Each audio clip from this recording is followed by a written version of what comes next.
Hello friends, आप सभी लोगों का स्वागत है आपके अपने YouTube channel math classes with याविस सर में। तो आज की क्लास में हम डिस्कस करने वाले हैं 4 और 5 अप्रैल के करंट अफेयर्स को। तो आप इस पूरे सेशन को लास्ट तक ज़रूर देखिएगा। और अगर आप हमारे वीडियो को पहली बार देख रहे हैं तो चैनल को सब्सक्राइब करना ना भूलें, ताकि हमारे द्वारा कुछ भी अपडेट किया जाए उसका नोटिफिकेशन आपको सबसे पहले मिल सके।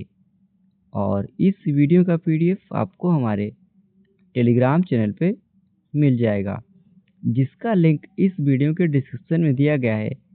आप उसे वहां से इजीली डाउनलोड कर सकते हैं। तो चलिए हम लोग आज के सेशन को करते हैं स्टार्ट। तो सेशन को स्टार्ट करने से पहले पिछले दिन के करंट अफेयर्स का रिवीजन कर लेते हैं, जिसमें पहला प्रश्न है, राष्ट्रमंडल की महासचिव बनने वाली पहली अफ्रीकी महिला कौन बनी है? तो शर्ली बोझवे बनी है। एंड्री हेनातो को किस देश के नए चीफ ऑफ जनरल स्टाफ के रूप में नियुक्त किया गया है? तो इन्हें इस पद पर यूक्रेन में नियुक्त किया गया है।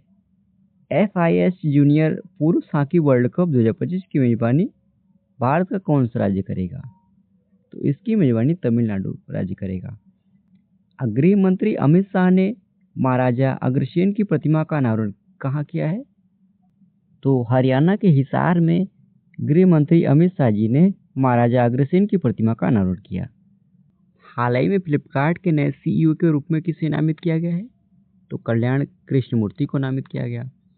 मियामी ओपन 2025 टेनिस में पुरुष एकल का खिताब जकूब मेंसिक ने जीता है। उनका संबंध किस देश से है? तो उनका संबंध चीन गणराज्य से है। ATP मास्टर 1000 सेमीफाइनल में पहुंचने वाले सबसे उम्रदराज खिलाड़ी कौन बने? तो नोवाक जोकोविच बने। भारत ने म्यांमार में भूकंप से प्रभावित लोगों के लिए कौन सा ऑपरेशन शुरू किया था? तो ऑपरेशन ब्रह्मा शुरू किया था। हाल ही में विश्व ऑटिज्म जागरूकता दिवस कब मनाया गया? तो 2 अप्रैल को मनाया गया। वर्तमान में वस्त्र उद्योग का देश के सकल घरेलू उत्पाद यानी GDP में लगभग कितना प्रतिशत योगदान है?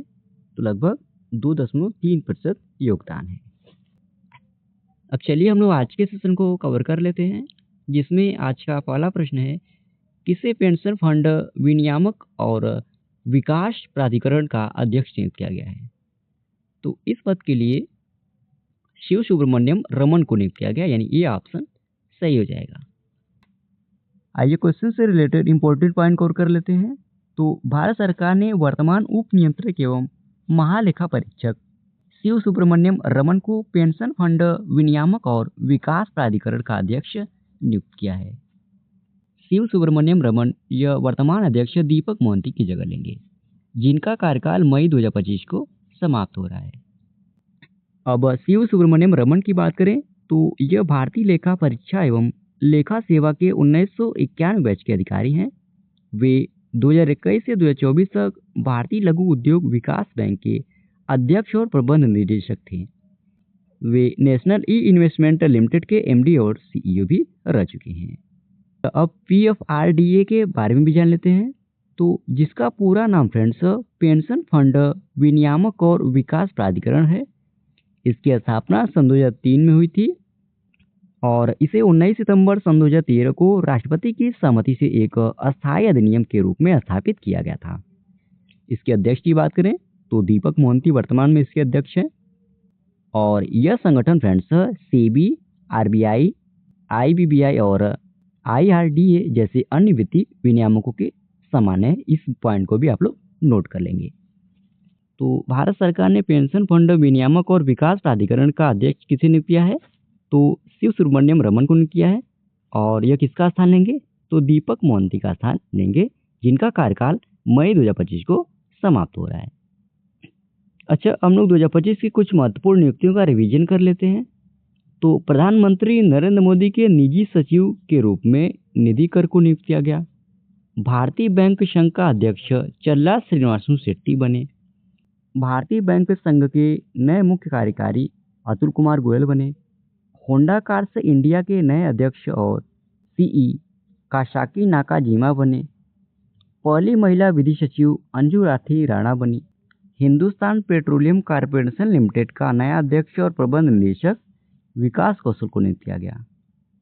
राष्ट्रीय खनिज विकास निगम लिमिटेड के अध्यक्ष और प्रबंध निदेशक अमिताभ मुखर्जी बने। मनन कुमार मिश्रा ये 7वीं बार बार काउंसिल ऑफ इंडिया के अध्यक्ष बने। भारतीय रिजर्व बैंक का कार्यकारी निदेशक अजित रत्नाकर जोशी को नियुक्त किया गया। भारतीय प्रतिभूति और विनियामक बोर्ड यानी सेबी के 11वें अध्यक्ष तुहिन कांता पांडे बने। भारत के नए मुख्य चुनाव आयुक्त ज्ञानेश कुमार बने। आरबीआई के कार्यकारी निदेशक इंद्रनील भट्टाचार्य बने। रतन टाटा एंडोमेंट्स फाउंडेशन के नए अध्यक्ष एन चंद्रशेखरन बने। पीएम मोदी के प्रधान सचिव 2 के रूप में शशिकांत दास को नियुक्त किया गया। अशोक सिंह ठाकुर यह भारतीय राष्ट्रीय कला एवं सांस्कृतिक विरासत न्यास का नया अध्यक्ष नियुक्त किया गया। अगला प्रश्न है, भारतीय रिजर्व बैंक यानी आरबीआई ने किसे अपना नया डिप्टी गवर्नर नियुक्त किया है? तो पूनम गुप्ता को नियुक्त किया, यानी बी ऑप्शन सही हो जाएगा। तो फ्रेंड्स, पूनम गुप्ता को भारतीय रिजर्व बैंक यानी आरबीआई का नया डिप्टी गवर्नर नियुक्त किया गया। वह वर्तमान में national council of applied economic research की महानिदेशक हैं। उन्हें 3 साल के लिए इस पद पर नियुक्त किया गया है। अब बात करें वह किनका स्थान लेंगी, तो वह माइकल डी पात्रा की जगह लेंगी, जिन्होंने जनवरी 2020 से जनवरी 2025 तक आरबीआई के डिप्टी गवर्नर के रूप में काम किया था और इस साल जनवरी में इस पद से उन्होंने इस्तीफा दे दिया था। अच्छा, अब आरबीआई के बारे में जान लेते हैं। तो रिजर्व बैंक ऑफ इंडिया यानी आरबीआई यह फिर भारत का केंद्रीय बैंक है। यह भारत के सभी बैंकों का संचालक है। रिजर्व बैंक भारत की फ्रेंड्स अर्थव्यवस्था को नियंत्रित करता है। इसे आरबीआई अधिनियम वर्ष 1934 में पारित किया गया था और इसकी स्थापना 1 अप्रैल सन 1935 ईस्वी में हुई थी। ओके, पारित कब किया गया था? तो आरबीआई के अधिनियम 1934 को पारित किया गया था, लेकिन इसकी स्थापना 1 अप्रैल 1935 को हुई थी। और इसकी स्थापना किस समिति की सिफारिश से हुई थी? तो हिल्टन यंग कमीशन की सिफारिश से हुई थी। इस पॉइंट को भी आप लोग नोट कर लेंगे। इसका राष्ट्रीयकरण कब हुआ? तो 1949 को हुआ। वर्तमान में गवर्नर संजय मल्होत्रा हैं। मुख्यालय मुंबई में स्थित है। मुख्य वित्तीय अधिकारी सुधा बालकृष्णन हैं। कार्यकारी निदेशक अजित रत्नाकर जोशी हैं। और अगर आपसे पूछा जाए कि आरबीआई के पहले गवर्नर कौन थे, तो सर ओशबोर्न स्मिथ थे, जबकि सर सीडी देशमुख यह भारतीय मूल के पहले गवर्नर थे। अगला प्रश्न है, अप्रैल 2025 में किसे उत्तर प्रदेश अनमोल रत्न पुरस्कार से सम्मानित किया गया? तो इस पुरस्कार से निखिल सिंघल को सम्मानित किया गया है, यानी डी ऑप्शन सही हो जाएगा। तो फ्रेंड्स, निखिल सिंघल को प्रतिष्ठित उत्तर प्रदेश अनमोल रत्न पुरस्कार से सम्मानित किया गया। निखिल सिंघल यह फ्रेंड्स प्रतिष्ठित मीडिया रणनीतिकार, विगोर मीडिया वर्ल्ड वाइड के संस्थापक और नोएडा हाई राइज फेडरेशन के अध्यक्ष हैं। और बात करें इन्हें पुरस्कार किस संगठन के द्वारा प्रदान किया गया, तो तपस्या फाउंडेशन ट्रस्ट के द्वारा दिया गया है। यह सम्मान उन्हें जनसंपर्क उद्योग में उनके उल्लेखनीय योगदान के लिए प्रदान किया गया है। और इस पुरस्कार को फ्रेंड्स उत्तर प्रदेश के पूर्व मुख्यमंत्री श्री अखिलेश यादव द्वारा प्रदान किया गया। अब हम लोग 2025 में प्रदान किए गए कुछ पुरस्कार का रिवीजन कर लेते हैं। तो मृदुलिका झा को पत्रकारिता में रामनाथ गोयनका पुरस्कार 2025 से सम्मानित किया गया। गायत्री स्पिवक को होलबर्ग पुरस्कार 2025 से सम्मानित किया गया। साहित्यकार विनोद कुमार शुक्ला को वर्ष 2024 के लिए 59वें ज्ञानपीठ पुरस्कार से सम्मानित किया गया। श्रीधर मित्ता को अग्रणी औद्योगिक नवाचार और उद्यमिता के लिए लाइफ टाइम अचीवमेंट पुरस्कार मिला। दलाई लामा को शांति, अहिंसा और पर्यावरणीय संरक्षण के योगदान के लिए 2025 का गोल्ड मर्करी अवार्ड दिया गया। जयश्री वेंकटेशन यह प्रतिष्ठित रामसर पुरस्कार जीतने वाली पहली भारतीय महिला बनी। लियू जियाकुन ने पिज्जकर वास्तुकला पुरस्कार 2025 जीता है। साधु भद्रेश दास को 34वें सरस्वती सम्मान से सम्मानित किया गया। जापानी गणितज्ञ मासाकी काशीवारा को वर्ष 2025 का एबेल पुरस्कार प्रदान किया गया। अनुभवी मूर्तिकार राम सुतार को महाराष्ट्र रत्न पुरस्कार 2024 प्रदान किया गया। अगला प्रश्न है, अप्रैल 2025 में किस राज्य की वारंगल चपाता मिर्च को जीआई टैग मिला है? तो इसका सही विकल्प हो जाएगा बी। तो फ्रेंड्स, तेलंगाना की चपाता मिर्च, जिसे लाल मिर्च के नाम से भी जाना जाता है, को भौगोलिक संकेत यानी जीआई टैग मिला है। चपाता मिर्च फ्रेंड्स अपने चमकीले लाल रंग और हल्के तीखेपन के लिए जानी जाती है, जो इसे अचार बनाने वाले के बीच पसंदीदा विकल्प बनाती है। इसका प्राकृतिक लाल रंग फ्रेंड्स द्रव्य खाद्य और पेय उद्योग में सिंथेटिक रंगों की जगह एक प्राकृतिक रंग एजेंट के रूप में भी आदर्श बनाती है। अब जीआई टैग के बारे में जान लेते हैं। तो यह टैग फ्रेंड्स किसी स्थान विशेष के उत्पादन की विशिष्टता को पहचान दिलाता है। जीआई टैग मिलने से उत्पादन को कानूनी सुरक्षा और विशिष्ट पहचान मिलती है और यह फ्रेंड्स 10 वर्षों के लिए मान्य होता है। भारत में फ्रेंड्स पहला जीआई टैग दार्जिलिंग चाय को मिला था। ओके, अगला प्रश्न है कुंभकोणम पान पत्ता और थोवलई फूलों की माला का संबंध किस राज्य से है जिसे जीआई टैग प्रदान किया गया है? तो इसका संबंध तमिलनाडु राज्य से है, यानी ये ऑप्शन सही हो जाएगा। तो फ्रेंड्स कुंभकोणम पान पत्ता और थोवलाई फूलों की माला को भारत सरकार द्वारा भौगोलिक संकेत यानी जीआई टैग प्रदान किया गया है।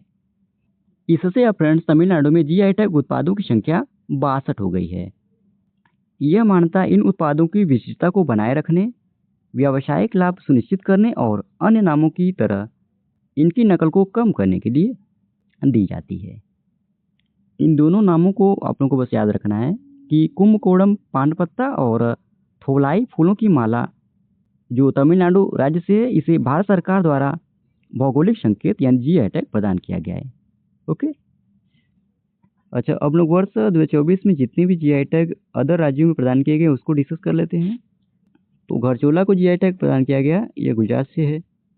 गारद साड़ी, कलोनुनिया चावल पश्चिम बंगाल से, रामवन अनारदाना जम्मू कश्मीर से, तिरंगा बर्फी वाराणसी उत्तर प्रदेश से, सांजी क्राफ्ट मथुरा उत्तर प्रदेश से, बेसन के लड्डू उत्तर प्रदेश से, सिमलीपाल काई चटनी उड़ीसा से, कादियाल साड़ी टांगेल साड़ी पश्चिम बंगाल से, लाजिया साओरा पेंटिंग खजूरी गुड़ उड़ीसा से, जनजाति पोशाक रिगनाई पचरा त्रिपुरा से, मांजुली मुखौटे एवं पांडुलिपि पेंटिंग यह असम से, आदिवासी पोशाक रिशा यह त्रिपुरा से। इन्हें वर्ष 2024 में जीआई टैग प्रदान किया गया है। अगला प्रश्न है एशियाई कुश्ती चैंपियनशिप 2025 में भारत ने कुल कितने पदक जीते? तो टोटल 10 पदक जीते, यानी ये ऑप्शन सही हो जाएगा। तो फ्रेंड्स भारत ने जॉर्डन के अम्मान में एशियाई कुश्ती चैंपियनशिप 2025 में 10 पदकों के साथ समापन किया, जिसमें पहलवान मनीषा भानवाला ने भारत के लिए एकमात्र स्वर्ण पदक जीता। पदक तालिका की हम बात करें तो 1 स्वर्ण 3 रजत 6 कांस्य के साथ भारत 8वें स्थान पर रहा। इस बार का यह 21वां संस्करण था। इसके आयोजन की बात करें यानी कब से कब तक और कहां पर इसका आयोजन किया गया, तो यह चैंपियनशिप फ्रेंड्स 25 मार्च से 30 मार्च 2025 तक जॉर्डन के अम्मान में से आयोजित किया गया था। अब एशियाई कुश्ती चैंपियनशिप 2025 की मेडल टैली की अगर हम बात करें तो पहले स्थान पर ईरान रहा, जिसने 9 स्वर्ण 4 रजत और 4 कांस्य पदक जीता। वहीं दूसरे स्थान पर जापान रहा, जिसने 8 स्वर्ण 2 रजत और 11 कांस्य पदक जीता। तीसरे स्थान पर नॉर्थ कोरिया रहा, जिसने 4 स्वर्ण 4 रजत और 5 कांस्य पदक हासिल किया। और भारत 1 स्वर्ण 3 रजत और 6 कांस्य पदकों के साथ 8वें स्थान पे रहा। अगला प्रश्न है वक्फ संशोधन बिल 2025 लोकसभा में किसने पेश किया? तो इसे किरेन रिजिजू ने पेश किया है, यानी ये ऑप्शन सही हो जाएगा।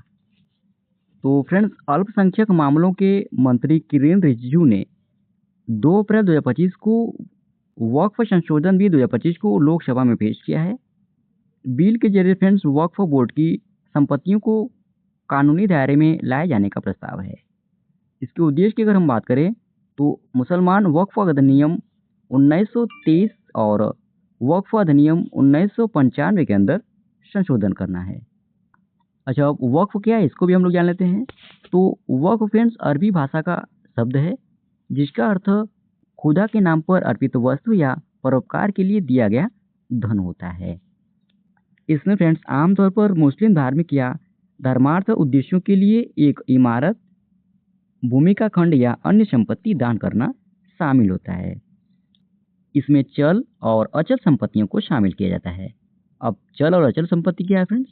तो चल संपत्ति वह है जिसे आसानी से एक जगह से दूसरी जगह ले जाया जा सकता है, जैसे कि आभूषण, वाहन या फर्नीचर। जबकि अचल संपत्ति भूमि और उससे जुड़ी अस्थायी वस्तुएं होती हैं, जैसे कि घर या व्यावसायिक स्थान। ओके।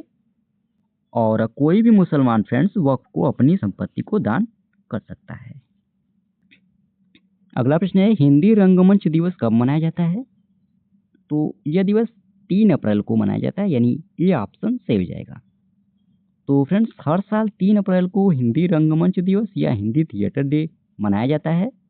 इस दिवस को मनाने का उद्देश्य हिंदी रंगमंच के विकास को बढ़ावा देना, हिंदी रंगमंच के इतिहास और इसके योगदान के बारे में जागरूक करना और रंगमंच के कलाकारों को सम्मानित करना इस दिवस का उद्देश्य है। अगला प्रश्न है, अंतर्राष्ट्रीय खदान जागरूकता दिवस कब मनाया जाता है? तो यह दिवस 4 अप्रैल को मनाया जाता है, यानी ये ऑप्शन सही हो जाएगा। तो फ्रेंड्स, प्रतिवर्ष 4 अप्रैल को खनन जागरूकता और खनन गतिविधियों में सहायता के लिए अंतर्राष्ट्रीय दिवस या संयुक्त राष्ट्र का खान जागरूकता दिवस मनाया जाता है। इसके उद्देश्य की अगर हम बात करें तो बारूदी सुरंगों और युद्ध के विस्फोटक अवशेषों के खतरों के बारे में जागरूकता बढ़ाना इसका उद्देश्य है। और इस दिवस को मनाने का प्रस्ताव फ्रेंड्स संयुक्त राष्ट्र महासभा द्वारा 8 दिसंबर सन 2005 को पारित किया गया और पहली बार 4 अप्रैल सन 2006 को मनाया गया। अब वर्ष 2025 की इस दिवस की अगर हम थीम की बात करें तो सुरक्षित भविष्य यहीं से शुरू होता है, यह इस दिवस की थीम है। अच्छा, अब अप्रैल 2025 में जितने भी महत्वपूर्ण दिवस अब तक मनाए गए हैं उनका रिवीजन कर लेते हैं। तो 1 अप्रैल को उत्कल दिवस मनाया गया, 2 अप्रैल को विश्व ऑटिज्म जागरूकता दिवस मनाया गया। इस दिवस की थीम थी न्यूरो डाइवर्सिटी और संयुक्त सतत विकास लक्ष्य को आगे बढ़ाना, यह इस दिवस की थीम थी। अगला प्रश्न है, हाल ही में भारतीय घुड़सवार निहारिका सिंघानिया ने कौन सा पदक जीता है? तो इन्होंने स्वर्ण पदक जीता है, यानी ये ऑप्शन सही हो जाएगा। तो फ्रेंड्स, बेल्जियम में आयोजित एजेल होफ CSI लेयर घुड़सवारी प्रतियोगिता में भारत की निहारिका सिंघानिया ने स्वर्ण पदक जीता है। निहारिका ने फ्रेंड्स 40.72 और 40.34 अंकों के साथ यह खिताब जीता है। अगला प्रश्न है, हाल ही में वैल किल्मर का 65 वर्ष की आयु में निधन हो गया, वह कौन थे? तो वह फ्रेंड्स एक अभिनेता थे, यानी बी ऑप्शन सही हो जाएगा। अगला प्रश्न है, हाल ही में वर्तमान में भारत की दुग्ध उत्पादन क्षमता कितने मिलियन टन है? तो 239.2 मिलियन टन है, यानी डी ऑप्शन सही हो जाएगा। तो फ्रेंड्स, भारत 1998 से दूध उत्पादन में प्रथम स्थान पर है और वैश्विक दूध उत्पादन में 25% का योगदान देता है। पिछले फ्रेंड्स 10 वर्षों में दूध उत्पादन में 63.56% की वृद्धि हुई है। भारत में दूध उत्पादन 2014 से 2015 के दौरान 146.3 मिलियन टन से बढ़कर 2023-2024 के दौरान 239.2 मिलियन टन हो गया है। ओके।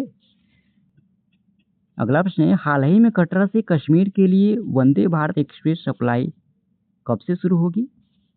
तो यह 19 अप्रैल सन 2025 से शुरू होगी, यानी डी ऑप्शन सही हो जाएगा। इसको आप लोग 1 क्वेश्चन समझिएगा।